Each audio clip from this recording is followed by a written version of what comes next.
I caught a fish for the first time salmon fishing here on the west coast in 1962, and I was fishing in Rivers Inlet. I had a small boat with the same outboard motor, 16 feet long but 5.5 feet wide, and I fished with it. I didn't have drum at that time. I always pulled the net by hand. I got to know a certain INTI First Nations person there at that time, some of his family. 2 boys were with him. He had 8 boys and probably 2 or 3 girls as well. His name was that Peter Moon, and I got to know him there. He came to my boat when the weather was beautiful there and the boat was alongside his.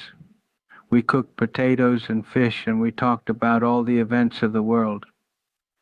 And there sometimes I witnessed to him about God. He said that he doesn't really know much about that, but he does believe that God exists.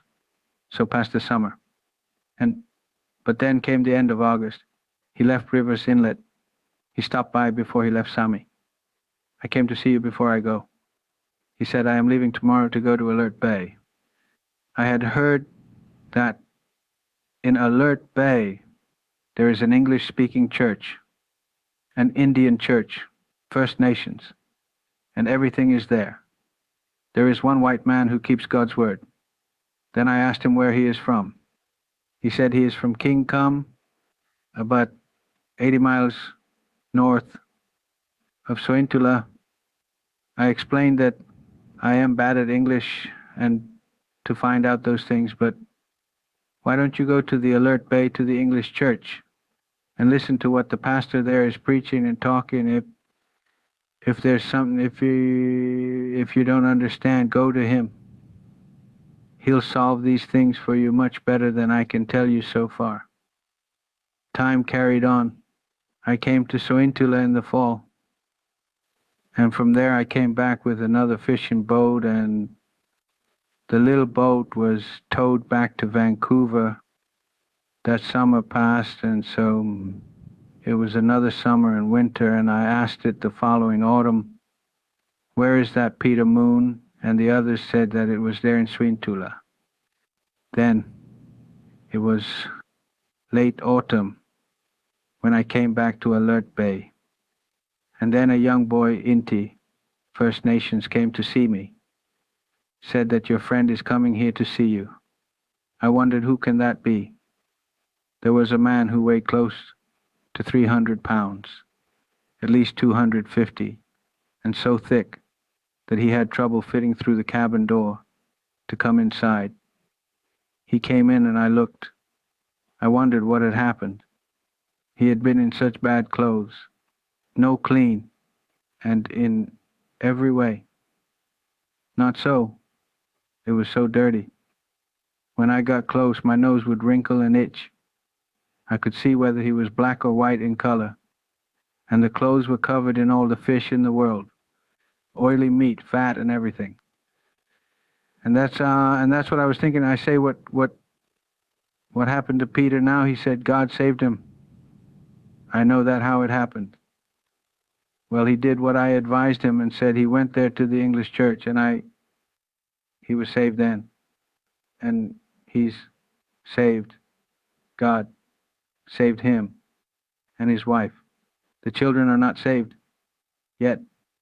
I replied that God's word says that you and your children will be saved. Some years went by and the fishing company gave me a new boat. I'm sure 16 feet long and 8.5 feet wide, an 8-ton boat. I traveled along the Rivers Inlet and Bella Bella and Nanoose Bay and Millbank and along all those coasts and islands. I guess it had been 3 or 4 years. I hadn't seen Peter during that time. I asked others where he was. Others would say that he was in faith and goes to church. One day Peter came to my boat. I say, Peter, do you drink coffee? Then he started to preach to me and said, yes, don't say that. Do you drink coffee? Put the coffee on and say, please. And to those who will come, I say thank you for the advice. And then he started to preach to me.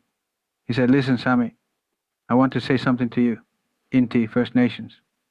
It's not normal to hear them speak. Bella Kula, they speak very rarely, a few words only. Listen to what they do say. Listen, Sami, you had a small boat 10 years ago. Boat had lots of room. There was room in that boat.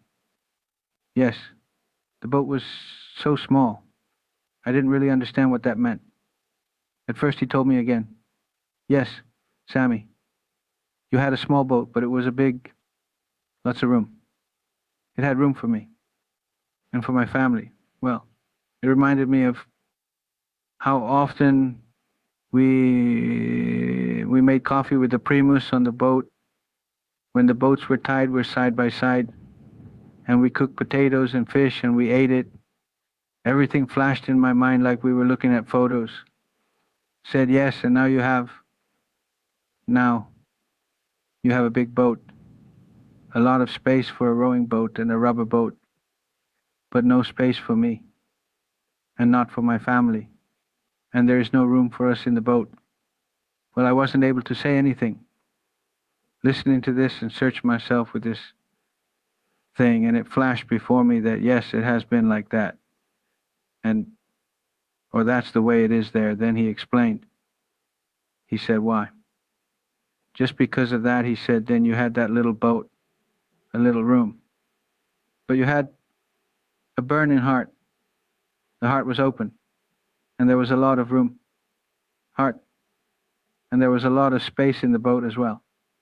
But now the boat is big, but the heart is cold, like ice when it is left.